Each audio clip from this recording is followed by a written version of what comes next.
Imagine standing at a crossroads, the weight of life's challenges pressing on your shoulders. You're not alone, this is a moment humanity has faced time and time again. How do we navigate the storms of life? What compass can guide us through the uncertainty, the setbacks, and the moments that test our very core? These questions have echoed through the ages, and today, we're diving deep into the wisdom of those who've pondered them before us. This isn't just about surviving life's challenges, it's about thriving, growing, and finding meaning in the chaos.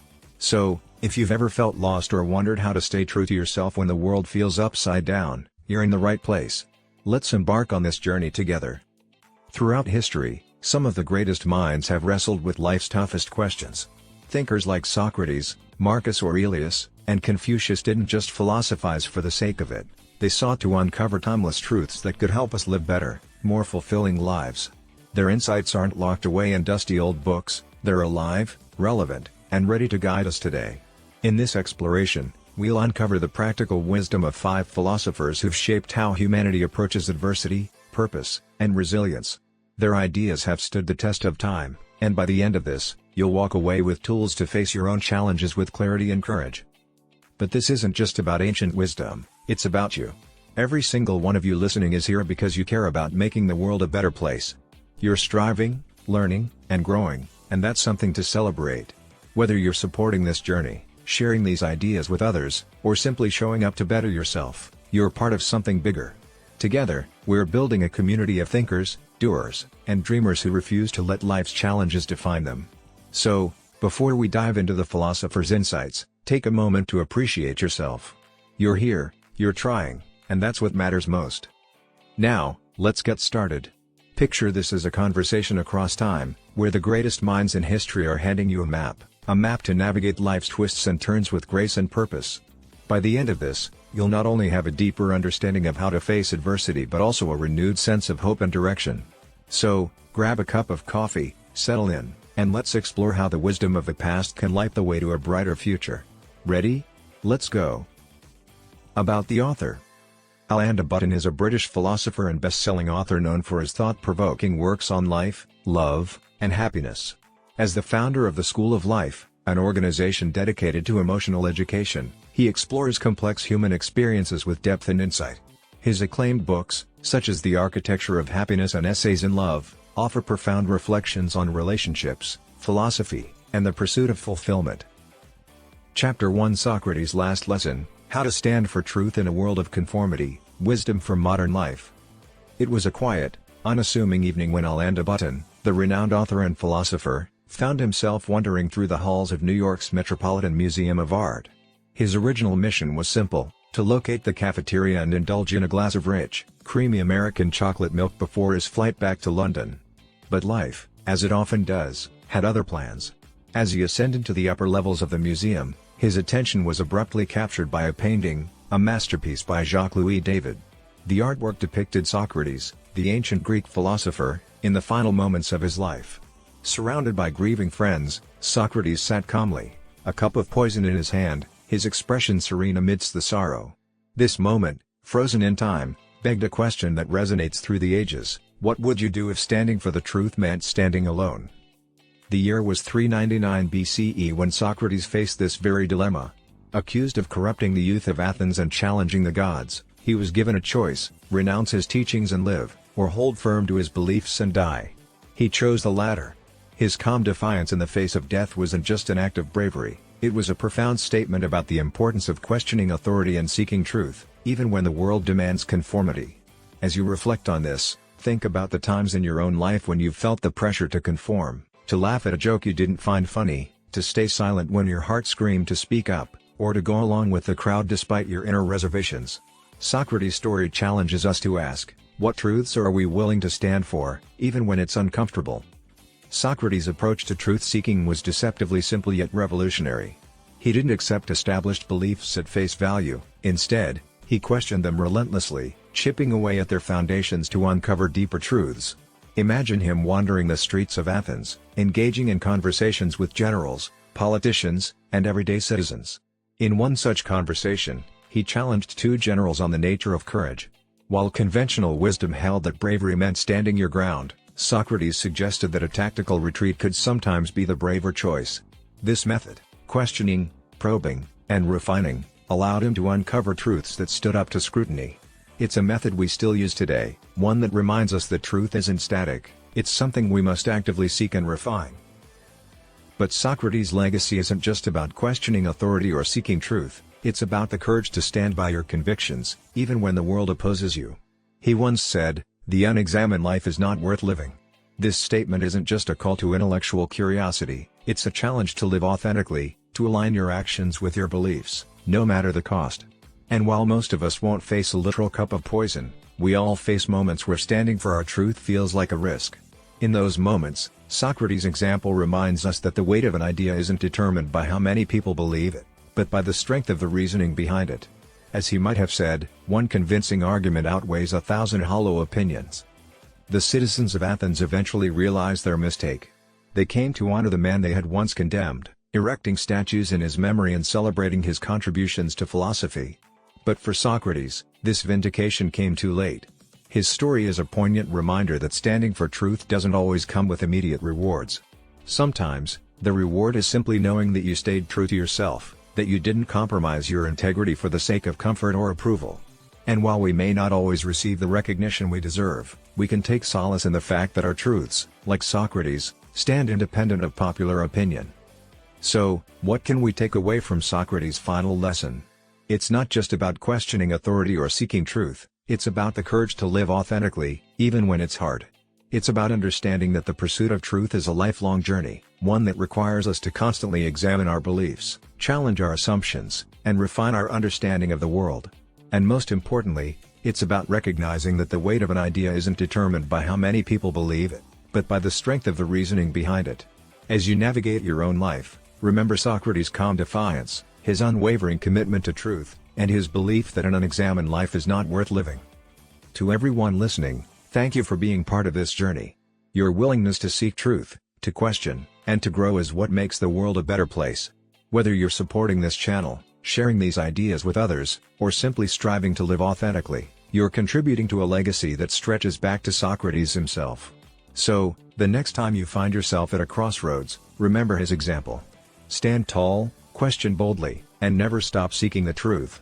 After all, as Socrates showed us, the pursuit of truth is not just a philosophical exercise, it's the essence of a life well lived.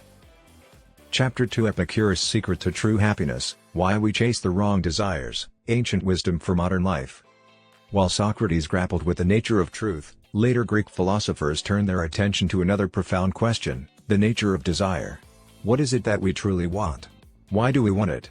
And perhaps most importantly, do the things we chase actually bring us happiness? These questions are as relevant today as they were over 2 millennia ago. Imagine, for a moment, a life of opulence, a sprawling townhouse in a glittering city, floor-to-ceiling windows flooding your luxurious home with light, and a private helicopter ready to whisk you away at a moment's notice. Sounds like the dream, right?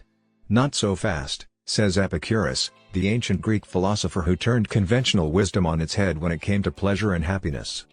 Epicurus was a revolutionary thinker, but not in the way you might expect. While his contemporaries often viewed pleasure with suspicion, Epicurus boldly declared that pleasure was the highest good. This declaration sparked a wave of curiosity, and no small amount of scandal, in Athens. Rumors swirled about wild parties and debauchery at his school, known as the Garden. But those who ventured inside were met with a surprising scene: simple meals of bread and olives, deep conversations among friends, and an atmosphere of contentment that seemed to defy the modest surroundings. What was Epicurus' secret? And what can his teachings reveal about our own pursuit of happiness? At the heart of Epicurus' philosophy is a startling realization: humans are remarkably poor judges of what truly makes us happy. We often mistake the symbols of happiness for happiness itself. For example, we might dream of owning a beautiful home, but is it the house we desire, or the sense of peace and security it represents? Similarly, we might fantasize about a private jet, but what we're really craving is the freedom and autonomy it symbolizes. Epicurus believed that our desires often lead us astray because we confuse superficial wants with deeper needs. He argued that true happiness lies not in accumulating wealth or status but in understanding the nature of our desires and aligning them with what truly fulfills us. To help us navigate this complex terrain, Epicurus divided pleasure into 3 categories. First, there are pleasures that are both natural and necessary basic needs like food, shelter, and clothing. These are essential for survival and well-being. Next, there are pleasures that are natural but unnecessary, such as gourmet meals or fine wine. While these can enhance our lives, they aren't essential for happiness. Finally, there are pleasures that are neither natural nor necessary, things like excessive wealth, power, or fame. These are the desires that often leave us feeling empty, no matter how much we attain. Epicurus warned that chasing these superficial rewards can lead to dissatisfaction, as they are insatiable by nature. But here's the good news: once we recognize the futility of chasing unnecessary desires, we can redirect our energy toward what truly matters. Epicurus believed that the most enduring pleasures come from friendship, reflective thought, and personal autonomy. These are the things that enrich our lives and bring lasting fulfillment. At his school, Epicurus taught his students to cultivate these deeper sources of happiness, creating a community grounded in simplicity, connection, and intellectual curiosity. His teachings remind us that happiness isn't found in external possessions but in the quality of our relationships, the depth of our thinking, and the freedom to live authentically. So, what can we learn from Epicurus today? His philosophy invites us to pause and reflect on our own desires. Are we chasing things that truly bring us joy, or are we caught in a cycle of endless wanting? By focusing on natural and necessary pleasures, and cultivating meaningful connections and self-awareness, we can find a more sustainable and fulfilling path to happiness. Epicurus' wisdom is a timeless reminder that true wealth lies not in what we own but in how we live. To everyone listening, thank you for being part of this journey. Your curiosity and commitment to growth are what make these ancient ideas come alive in the modern world. Whether you're supporting this channel, sharing these insights with others, or simply striving to live a more meaningful life, you're contributing to a legacy that stretches back to Epicurus himself. So, the next time you find yourself caught in the whirlwind of desire, remember his teachings. Seek out the pleasures that truly matter, and you'll discover that happiness isn't something to chase, it's something to cultivate, one thoughtful choice at a time. Chapter 3: Seneca's Stoic Wisdom, How to Face Life's Challenges with Grace, Ancient Lessons for Modern Resilience. The story of Seneca, one of history's most renowned Stoic philosophers, begins with a moment of profound tragedy. Like Socrates, Seneca faced a fate that would test the very principles he lived by. In 65 CE, accused of treason by the tyrannical Roman Emperor Nero, Seneca was given a grim choice: execution or forced suicide. He chose the latter, gathering his family and friends to face his end with the dignity and composure that would come to define his legacy. But Seneca's story isn't just about how he died, it's about how he lived. His philosophy, rooted in Stoicism, offers timeless lessons on how to navigate life's inevitable hardships with resilience and grace. So, what can we learn from a man who met adversity with such unwavering strength? At the heart of Seneca's philosophy is a profound insight into the nature of human suffering.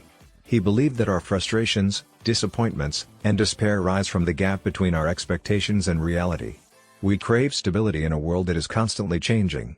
We expect fairness in a universe that often feels indifferent.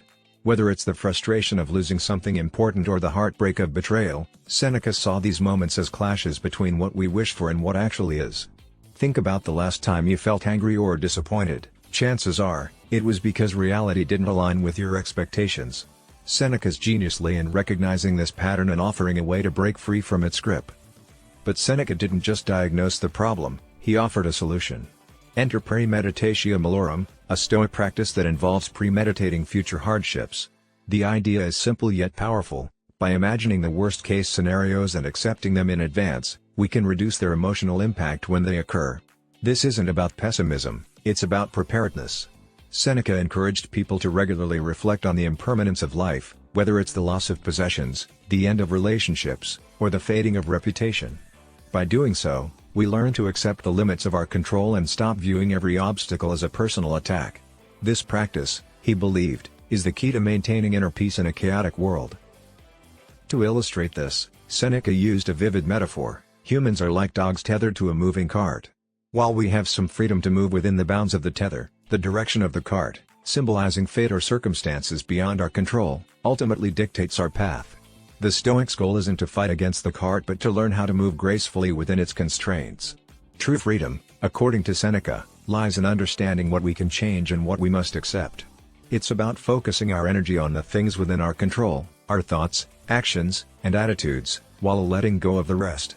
This mindset allows us to face life's challenges with reason and resilience, rather than despair. Seneca's wisdom is as relevant today as it was in ancient Rome. In a world that often feels unpredictable and unfair, his teachings remind us that we can't control everything, but we can control how we respond. Whether it's a personal setback, a professional disappointment, or a global crisis, the principles of Stoicism offer a roadmap for navigating adversity with dignity. Seneca's life and death serve as a powerful example of what it means to live with integrity, even in the face of overwhelming odds. His legacy challenges us to ask, how can we meet our own challenges with the same courage and composure? To everyone listening, thank you for being part of this journey. Your commitment to growth, resilience, and self-improvement is what keeps these ancient teachings alive. Whether you're supporting this channel, sharing these ideas with others, or simply striving to live a more meaningful life, you're contributing to a legacy that stretches back to Seneca himself. So, the next time you find yourself facing a challenge, remember his example. You may not be able to control the cart, but you can always choose how graciously you move with it. And in that choice lies the true essence of freedom and strength. Chapter 4: Montaigne's Wisdom. Embrace life's messiness and find strength in imperfection. Lessons for modern living. Life, as we all know, is messy. No matter how much we try to plan, predict, or philosophize, there's always something that throws us off balance. It could be a sudden setback, an embarrassing moment, or a realization that we're not as in control as we'd like to believe. This is where Michel de Montaigne, the 16th century French philosopher, steps in. Unlike the ancient thinkers who sought to elevate reason above all else, Montaigne embraced the chaos and contradictions of human existence. In his library, surrounded by ancient texts and his own reflections, he pondered a simple yet profound truth: no amount of philosophy can shield us from the messiness of life. But within that messiness, he believed, lies the key to true wisdom and strength. Montaigne's philosophy is a refreshing departure from the idealized visions of humanity offered by some of his predecessors. While Socrates and Seneca emphasized reason and self-control, Montaigne reminded us that we are not purely rational beings. We are a blend of intellect and instinct, reason and emotion, strength and frailty. He argued that wisdom doesn't come solely from books or abstract ideas, it comes from lived experience, from embracing the full spectrum of what it means to be human. This means accepting our flaws, our embarrassments, and our contradictions, rather than trying to transcend them. In doing so, we free ourselves from the impossible burden of perfection and discover a more authentic way of living. To understand Montaigne's perspective, consider the human body, a source of endless messiness and unpredictability. From uncontrollable laughter to bodily functions to the awkwardness of intimacy, our bodies constantly remind us that we are not the flawless, rational beings some philosophers imagined. Montaigne was remarkably candid about his own physical weaknesses, particularly the irrationality of sexual desire. He saw these aspects of life not as flaws to be ashamed of, but as essential parts of our humanity. By embracing our physicality and its imperfections, we can let go of the pressure to be more than we are and find a deeper, more durable form of strength. This strength comes from accepting our shared human condition. Montaigne believed that our deficiencies, whether intellectual, emotional, or physical, are not disabilities to be overcome but integral parts of who we are. Instead of striving for an unattainable ideal of perfection, he invited us to be content with being adequate.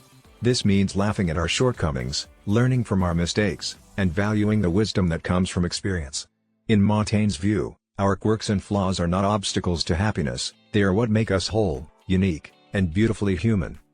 Montaigne's philosophy also extends to how we view others, particularly those from different cultures. During his travels across Europe, he observed that what is considered normal in one culture can seem bizarre or even offensive in another. These differences, he realized, highlight the arbitrariness of our expectations and the danger of clinging too tightly to what is familiar. By embracing diversity and recognizing the value of different ways of life, we can move beyond narrow-mindedness and appreciate the richness of human experience. This insight feels especially relevant today, in a world where discussions about diversity and multiculturalism are more important than ever. To everyone listening, thank you for being part of this journey. Your openness to exploring these ideas and embracing life's messiness is what makes these ancient teachings so powerful. Whether you're supporting this channel, sharing these insights with others, or simply striving to live a more authentic life, you're contributing to a legacy that stretches back to Montaigne himself. So, the next time you find yourself grappling with life's imperfections, remember his wisdom. Embrace the messiness, laugh at your flaws, and celebrate the beautiful, imperfect humanity that connects us all. After all, it's in our imperfections that we find our greatest strength and our truest selves. Chapter 5: Schopenhauer on Love, Why Heartbreak is Inevitable. And why that's okay, lessons from a pessimist. Of all life's mysteries, love stands out as the most elusive, the most intoxicating, and the most heartbreaking. It's a force that has inspired poets, artists, and philosophers for centuries, yet its complexities remain as baffling as ever. Why does love have such power over us? Why does it bring both unparalleled joy and profound sorrow? And is there any way to make sense of its contradictions? Enter Arthur Schopenhauer, the 19th century German philosopher whose deeply pessimistic views on love offer a surprising, and strangely comforting, perspective. For Schopenhauer, love was not a path to eternal bliss but a double-edged sword, a force that gives and takes away in equal measure. His insights, born from a life marked by despair and turbulent relationships, challenge us to rethink what love truly means. Schopenhauer's pessimism was shaped by his early experiences. As a young man, he discovered his father's body in a canal, a traumatic event that cast a shadow over his life. Raised by parents who showed him little affection, Schopenhauer grew up with a deep sense of isolation and a mistrust of human connections.